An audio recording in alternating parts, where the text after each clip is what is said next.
बातमी आहे पुण्यामधून आता 138 कोटींचं सोनं जप्त करण्यात आलेलं आहे। नाकाबंदी दरम्यान ही कारवाई करण्यात आली आहे। सहकार नगर पोलीस स्टेशन हद्दीतील घटना समोर येते। पद्मावती येथील चेकपोस्टवर हे सोनं पकडण्यात आले। नाकाबंदी दरम्यान कारवाई करण्यात आली आहे। पुण्यामध्ये 138 कोटींचं सोनं जप्त करण्यात आलेलं आहे। सहकार नगर पोलीस स्टेशन हद्दीतील ही घटना पद्मावती येथील चेकपोस्टवर हे सोनं पकडण्यात आलंय। आताची सर्वात मोठी बातमी आपण पाहतोय। पुण्यामधील आपण ही बातमी पाहतोय। पुण्यामध्ये 138 कोटींचं सोनं जप्त करण्यात आलेलं आहे। नाकाबंदी दरम्यान ही कारवाई करण्यात आली आहे। पुणे पोलिसांकडून ही कारवाई करण्यात आली आहे।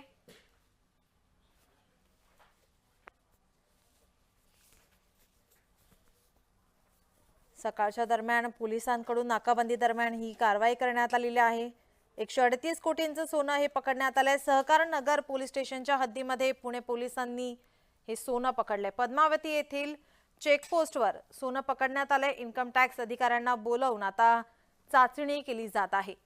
आताची सर्वात मोठी बातमी पुण्यामधून आपण पाहतोय। नाकाबंदी दरम्यान पुणे पोलिसांकडून कारवाई करण्यात आली। तब्बल 138 कोटींचं सोनं पकडण्यात आलं आहे। सहकार नगर पोलीस स्टेशनच्या हद्दीत पुणे पोलिसांकडून नाकाबंदी ही केली जात होती। या नाकाबंदी दरम्यान 138 कोटींचं सोनं पकडण्यात आलंय। सकाळी 11 वाजण्याच्या सुमारास पोलिसांकडून ही कारवाई केली गेलेली आहे।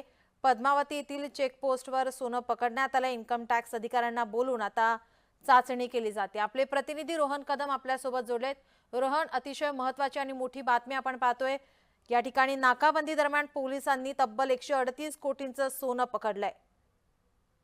अगदी ऐन निवडणुकीच्या पार्श्वभूमीवरती इतकं मोठ्या प्रमाणामध्ये सोनं नेमकं कशासाठी आलं होतं आणि एका टेम्पोतून त्याचा प्रवास जो आहे तो का केला जात होता हा प्रश्न उद्भवतोय।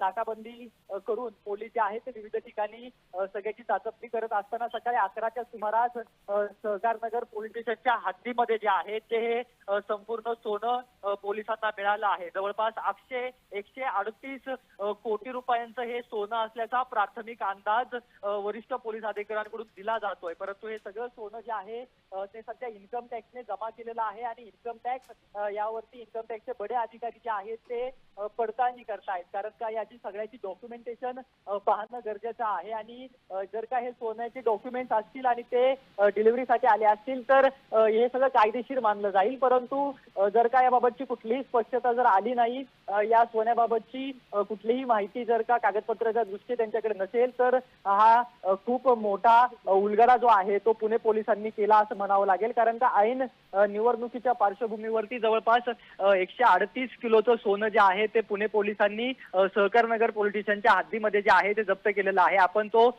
टेम्पो देखील या व्हिज्युअलच्या माध्यमातून पाहतोय। भला मोठा टेम्पो दिसतोय आणि त्या टेम्पोमध्ये पूर्णपणे सोनं होतं आणि जवळपास 138 किलोचं हे सोनं आहे आणि या सोन्याचा तपास जो आहे तो सध्या इन्कम टॅक्सचे वरिष्ठ अधिकारी जे आहेत ते करतायत आणि त्यांच्या माध्यमातून या सगळ्याची जी आहे ती चाचपणी केली जाते। परंतु अतिशय गुप्तता बाळगत पुणे पोलिसांकडून हे सगळं अभियान जे आहे ते राबवलं जात आहे। याबाबतची माहिती जी आहे ती पुणे पोलिसांकडून दिली जात नाहीये।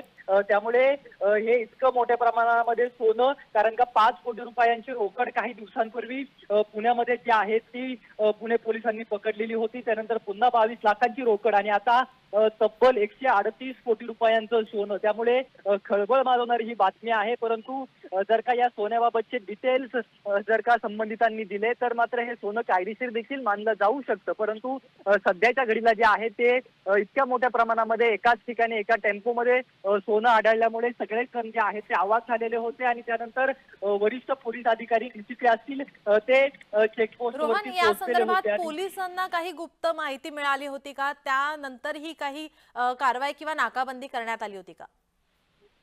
नाही, ही कारवाई जवळपास 24 तास मागील काही दिवसांपासून सुरू आहे आणि त्यामध्येच हे सापडलेलं आहे।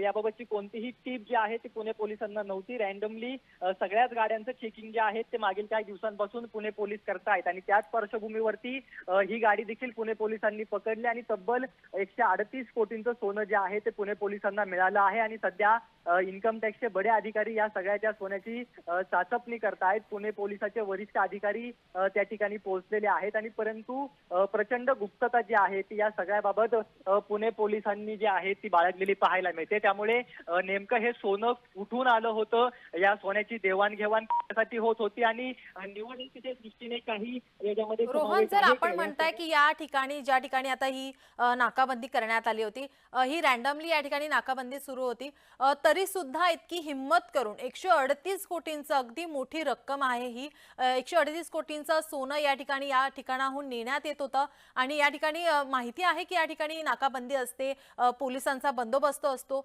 तरी सुद्धा ही या ठिकाणी आपण पाहतोय की हे कोटींचं, जे 138 कोटींचं सोनं आहे ते या ठिकाणाहून नेण्यात येत होतं.